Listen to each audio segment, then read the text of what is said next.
You know what really fuels my homicidal rage? Boom. You're watching the Video Outhouse.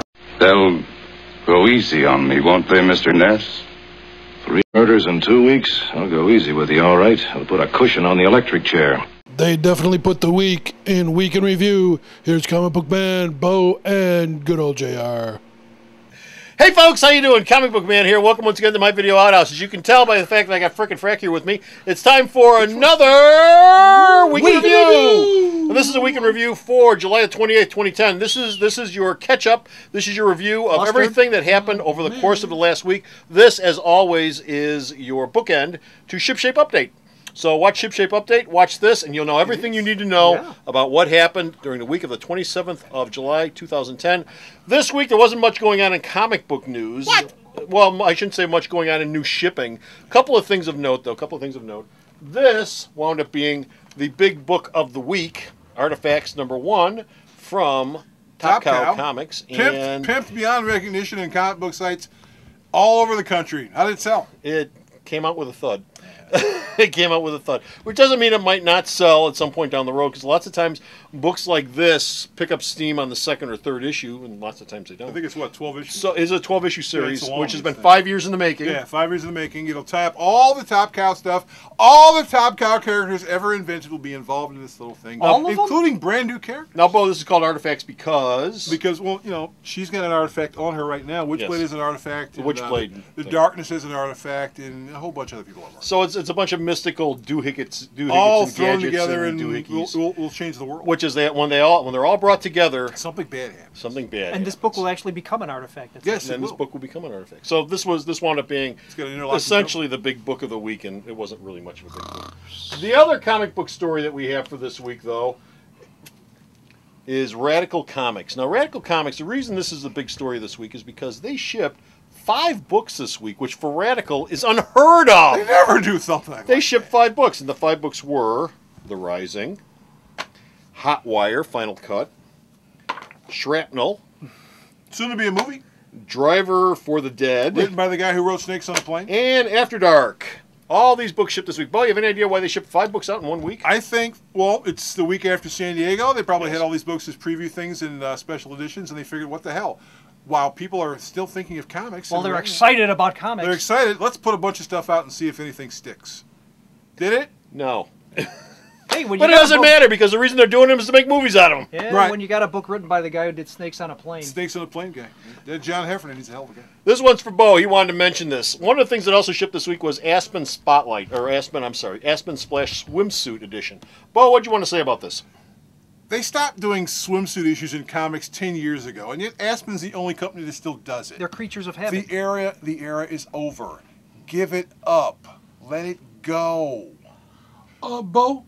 Yes. Aspen's on the phone. They said no. Yeah. Okay. Sports Illustrated. Sports Illustrated has actual live models that you could see. Okay. Well, I didn't know where you were going right there. I see them all the time. Okay. Next story. We mentioned this in Marvel News. One of the things that were announced this week at San Diego, which is done, which is finished, which is over with, but one of the things that came out in San Diego at the end of last week, which wasn't covered in our last week in review, was this. Forgy. The Disney folk bought the rights to the CrossGen characters in 2005. They bought the rights to Marvel in 2010. In 2011, Marvel will be doing some CrossGen comics, but the CrossGen comics will exist in their own little universe. They'll not be hanging out with the rest of the Marvel folks. So don't be saying, when's Sojourn going to meet Spider-Man? Or when's the Sigil going to meet Thor? Hey, Bo, when's Sojourn going to meet Spider-Man? It's not going to happen. Then I don't Give it up. So Disney owns chocolate, Disney owns peanut butter, and they decided to make a peanut butter cup. Yes. Big surprise. Big peanut butter cup. Big peanut butter cup. Also this week, speaking of the San Diego Comic Con, I was almost going to say Chicago Comic Con, which is coming. The San Diego Comic Con, the big story that came out of the Comic Con, which we didn't cover last week because it happened after we taped, was... Are you in my seat? You're in my seat! Get in my seat! Get out of my seat! Get out of my seat! What are they doing? That was the Video Outhouse. The Video Outhouse players. At Hall H, where they do all the movie panels and stuff. Apparently, there were 2 fans who apparently were friends who were sitting, and first the discussion was that one guy wouldn't move. Yes. Then it was one guy was sitting there waiting for the panel that came after the panel that was going on. I think that was the Avengers panel. Then we found out these guys are friends. They got into an argument in the middle of the floor, and one of them took out a pen and stabbed his friend in the eye. A pen that he was going to get autographs from the Avengers. Right. And then, from what I read, when the police came to arrest him, because you can't just stab someone in the eye. No, you can't do things like that. The first words out of his mouth were, "Well, I'm really sorry."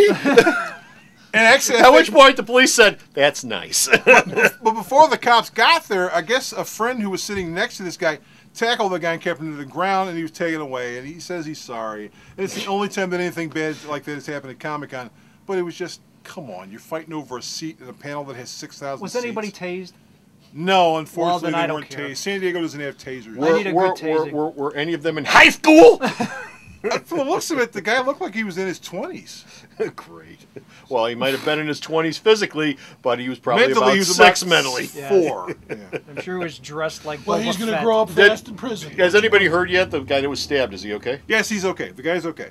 Okay. And they were friends, so they basically said, yeah, he's a friend. Oh, I don't think they're friends Yeah, anymore. Well, not anymore. Being stabbed in the eye usually kills. Of course, then again, you never can tell with personalities like that. They could kiss and make up over one of them giving the other one a variant cover. Maybe the guy got I'm tired. Here's a variant cover. Yeah.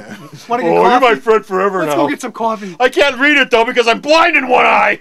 What was actually kind of cool with this is that the Avengers panel, the Marvel movies panel, Robert Downey says, "Hi, I'm here. Please don't stab me." On the upside, this guy never has to go to any more 3D movies. No, ever again. Okay, moving on. We mentioned Disney before. It was another Disney story this week, which is not related to comics. Disney has sold Miramax. They sold Miramax for how much money? A little over $660 million. $660 million. A studio that once the Weinstein brothers left was worth absolutely nothing. Okay. So, but Disney finally took it off their books And managed to get 660 and managed to get $660 million. At Well, you one get the point- library, you get the catalog. well, you get the entire library. At one point, I think Miramax was worth about $1 billion. Yeah. Oh, yeah, at their peak. Yeah. Sure. So, guys, I have a question for you. Yes. Has Inception made $660 million yet?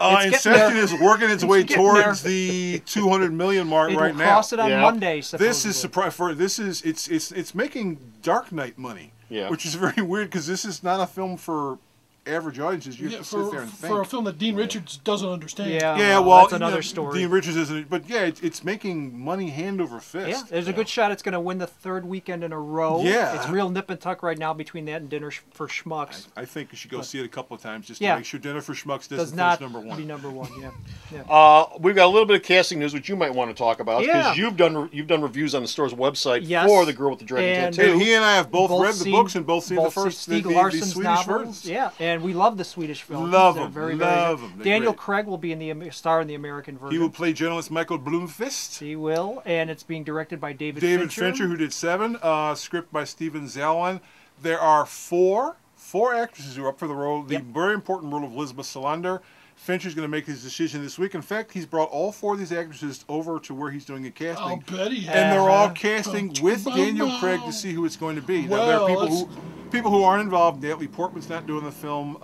It could be Kristen Stewart. It could also be a foreign actress. Ellen Page. It is It a could be shame even that the Ellen Page. actress who plays the part in the Swedish films will not do the American Because version. basically she said, I'm done with the role. I don't want to play the character anymore. Although maybe they'll have her do a cameo. She's pretty phenomenal in those films. She's damn good. Yeah. And the film's going to be shot in Sweden. Yes, there will be no In concessions made to Sweden. Americanize the concessions story. made. So. And Sony's already said, we're going to make the other two books. We're going to make the other two books in the movies right after this. And Fincher went, can I make the first one first? Yeah, I mean, at some point you got to figure it's a three-part story. There, you got to be thinking. 2001, 2012, 2013, and you're done. Okay, last story we got. If you ever watch Kids Corner on Ship Shape Update, I talk about how we get some magazines here at Alternate Reality Comic Book Store, which you won't find in other comic book stores. Like now, what? this isn't a kids magazine, but we get PWI, Pro Wrestling Illustrated, in whenever it ships here at Alternate Reality. And Bo wanted to talk about this issue, which is PWI 500. Now, here at the Outhouse, we do wrestling news too, which is the reason why this is in Week in Review. This magazine is the PWI's listing of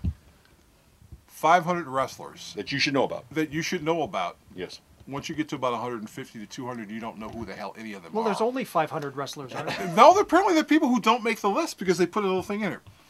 I wanted to mention this because this list means absolutely nothing. Most lists. There's not even a good voting reason for it. It's cool to have so you can see all the wrestlers and you can find out where all your favorite wrestlers are. But as far as actual listings, AJ Styles is not the best wrestler in the world, kids. It's just not. But people do ask me for this magazine, this specific one of Pro Wrestling Illustrated, whenever it comes out each year. So it's down here at Alternate Reality, even though he says it's useless. Even though I find the listings useless, this is the only issue of PWI I actually buy every year. Okay. Well, go come in and get your useless issue. And that's it. That's the Week in Review. We're done. We're finished. We're out of here. But you can see more Week in Reviews, and you can see more stuff that these two folks send to the store's website. And Sarah is the one who knows where that's at. She knows all and sees all. She's the one. www.myalternatereality.com. You know, I've never actually been there. So stop off at the store's website, check out everything that they've sent me to post up at the store. Until next time, it's Comic Book Man saying, bye.